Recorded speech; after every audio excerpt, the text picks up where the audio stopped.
So today I wanted to share my story just so I understand where I'm coming from and why do I want to help people and how did my life change from the worst to the best to which is right now.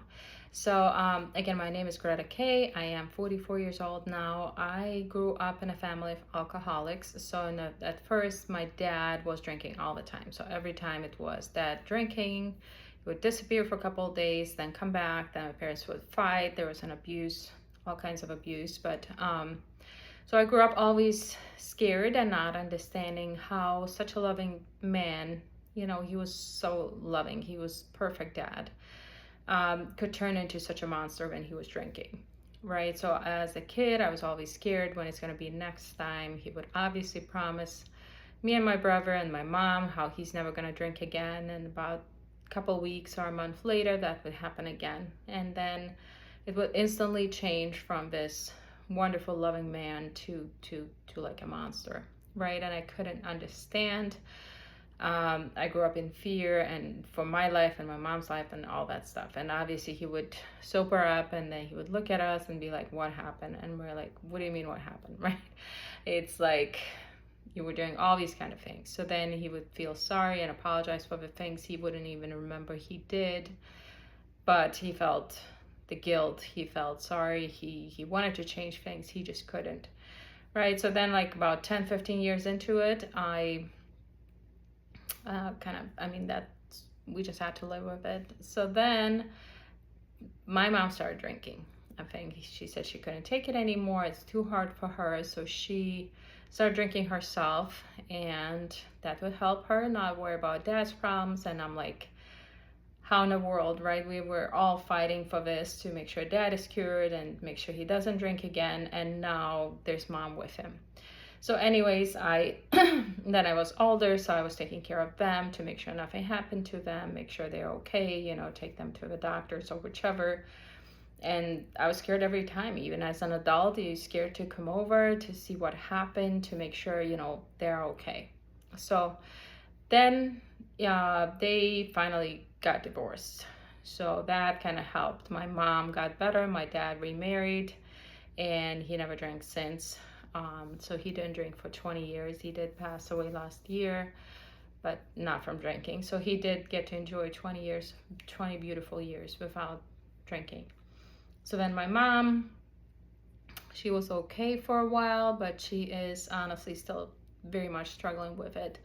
Now she finally read my book and she seems to be in the right path. So let's hope for her best. But she's been struggling with it for like at least every month. She would end up in a hospital and she just kept drinking, right? So back to me, I grew up and I was like, okay, now I don't have to take care of my parents. They're divorced, they're doing better. So then I started liking to drink myself, right? In the beginning, it's a weekend and I'm like, okay, I'll have a drink. And obviously I would always get too drunk.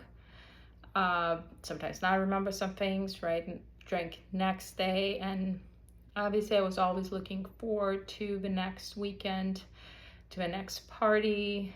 Before you know, you want to drink in the middle of the week. You're having your 1 or 5 glasses a day, after work. So then it turned into constant drinking where the people wouldn't even want to hang out with me anymore. So I was just drinking at home. So I would go to work. All you can think of is how I'm gonna go home, have a glass of wine. That obviously turns into 5, into a bottle, or later on 2 bottles, right? And then you just guess how bad the next morning is gonna be.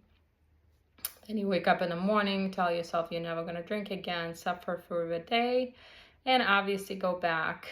And on our way home from work, you get a bottle or 2 because one is not enough. So I was drinking. I didn't need, all my friends kind of left me and I didn't need friends anymore. Obviously the money was tight, so I moved back in with my mom. And very soon we realized that we could drink together. So we would help each other out and get the drinks and get, to get better. And nobody knew how bad it was behind closed doors, but honestly, we would drink for like weeks at a time. We would take turns because I did have a daughter at that time. So we would drink for like a week or 2, then we go for a detox. So they take you to a hospital, pump you with meds, and IV and you feel better, but then you walk like a zombie for a couple of days, and then obviously 3 or 4 weeks later you feel better, and it's the same again and again and again. And I was trying to figure out, I was trying everything I knew, right? So my dad was trying to help, and even my mom, and obviously I wanted to stop for my daughter. I loved her more than anything in the world. I just couldn't. I tried everything. I couldn't figure it out. I just couldn't. So I would, again, like my dad, right, I would promise I would never drink or smoke again. And then before you know, you're like, screw it, I'm doing it again.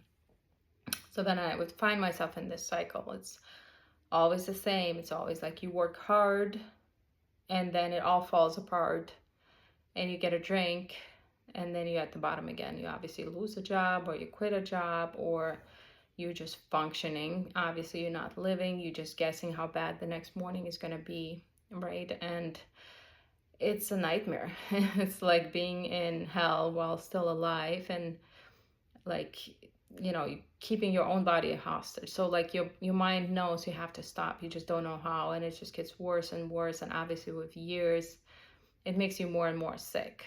So you don't drink as much, but you're sick for longer. So then until I had my son, I was already into this for like 15 years. So I was doing it. Obviously, I knew I was not going to make it any longer, right? Not much longer. One of the times that I was at the hospital, there was this nurse, and she's like, I know you're only 34 years old now, but like I have a girl that's 32 and she's in hospice right now. That kind of opened my eyes that it could actually happen to me, that I'm not that young anymore. And even young people can actually die from drinking. And obviously I knew I was, drinking so much. And then one of the times they're like, you understand you've been here 14 times this year. And I'm like, what do you mean? They're like, you have been here 14 times in the last 12 months. So that means I would have to go for a detox more than once a month. Sometimes I would come back from a hospital, start drinking again, another week or two with no food or drink. Is just binge drinking. So you literally just lay in bed, drink, and go to sleep, drink, go to sleep until you can't even drink anymore, right? Because your body's giving up. So it doesn't even take alcohol anymore. You can't get up. Obviously you have enormous amount of guilt. You don't even remember the last 2 weeks, and you want to get better, but you can't do it on your own. So you have to be in a hospital again. So then I got pregnant with my second child, and obviously I had to stop. So I didn't drink for 9 months, and I honestly thought I was cured. So after my son was born, obviously I was looking forward to my drinks, right? I was like, now I can drink socially, I'll be fine. And it took me 1 month probably of a social drinking to end up in a hospital again. And that's when I understood that I tried everything by now. So I was doing everything I could think of, everything I read, everything somebody told me. And I couldn't sleep. Like usually I can't sleep for 3 or 4 days, right? So I couldn't sleep. And then every time I closed my eyes, I would have these visuals. It's like a cartoon kind of repeating. And I was like, oh my God, what is this? At first I was scared. I was like going crazy.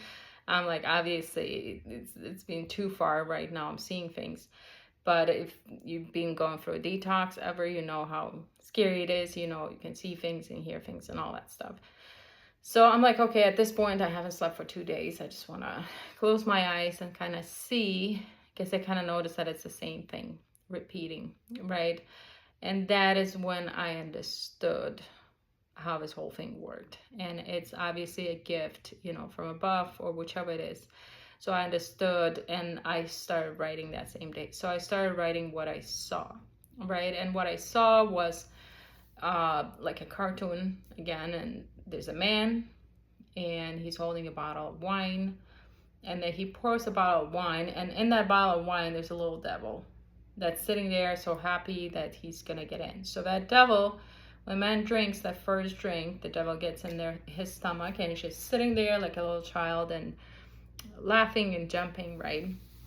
So in the beginning, that little devil is not, doing much. He's just thinking like his food obviously is alcohol, or drugs or whichever addiction you have. It's pretty much the same for everything. So then that little man is sitting there. So the man is going, okay, I'll drink today, not drink tomorrow, and kind of choosing and picking what he's gonna drink. But after a couple of days, couple of weeks, that little devil is growing, right? So he's getting bigger and bigger, and after he's growing so big that now he is telling him what he wants to drink and when and how often, until he gets so strong that he takes over, right? That's when they call binge drinking, or some people are walking around just asking for drinks, begging for drinks, asking for money, borrowing money, and doing all kinds of stupid things. If you watch drunk people, you know they are acting like not them. Obviously, we always say, like, when you're drunk, you're not you, right? So I say it's like a little puppets that devil is playing with. So obviously making fun of you and using your body to do all these bad things. So then you are, for me, I say it's a devil's tool and very strong tool to keep people in control and then make them do all the harm in the world that they can. So if you think about it, everywhere is there alcohol, there is fights, there's loss of money, there is divorces, there is anything like accidents and everything. And some people, I say, if you haven't had an accident or got into where you were driving drunk and killed somebody, you're still lucky. Because if you watch those people, they sit in court and sometimes they're still laughing. And I can see that devil in their eyes because he's still there and he's still laughing. And for us, it's like, how can you do such a thing, right? But it's really not that person doing it. So when they actually, once the devil leaves, then they realize what they did, right? So this, like I say, so this man is going like places, embarrassing himself and hurting people, especially hurt people that you love the most, right? So usually whoever's trying to save you, whoever's trying to help you, you attack them. And then he's going around until he's laying, I could see him laying on the side of a road, right? And as I see, like, the devil goes and throws like guilt and shame on top of him and leaves. And he says, until next time, right? So until next time is when you have a drink again and you let him in. So as I always say, they're sitting right here on your shoulder. So this little devil, that's what I call the addiction, right? So I think that's the way I understood it. So that's the way I explain it. I really hope it helps you guys, because I think we should have every single way. So I want to bring you to the light. I would love if there was a way to take you to your future a couple years from now, to see how you feel and where you are, and you would want to make a decision to stop immediately, right? The good news is I'll explain everything step by step on how to stop. And honestly, it's easier to stop, even though it probably doesn't look like that right now. It doesn't seem like it. It's actually easier to stop and to live this life. The life that you're living with shame and guilt and always sick, always losing money. It feels like whatever you build, it falls apart, right?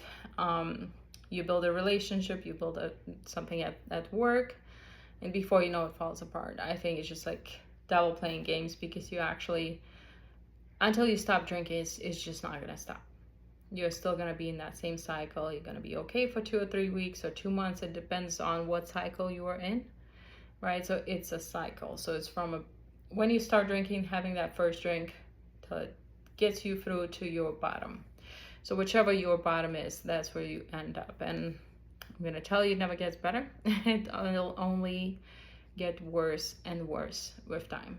So a lot of times, a lot of things like health issues you probably already have, you just don't feel it because you're always drunk, right? So drinking or whichever, again, it depends how bad it is. If it's not as bad as mine, I really, the sooner you stop, the more years you're gonna have, the happier years you're gonna have, and you actually understand what life is. Because before it was a struggle, before it's just pain all the time, pain and shame and guilt, and now it's just a different life. So I can't wait to explain it step by step to you guys, and I hope this helps, because again, my mission is to save as many people as I can so I can show them what beautiful life is on the other side. Thanks.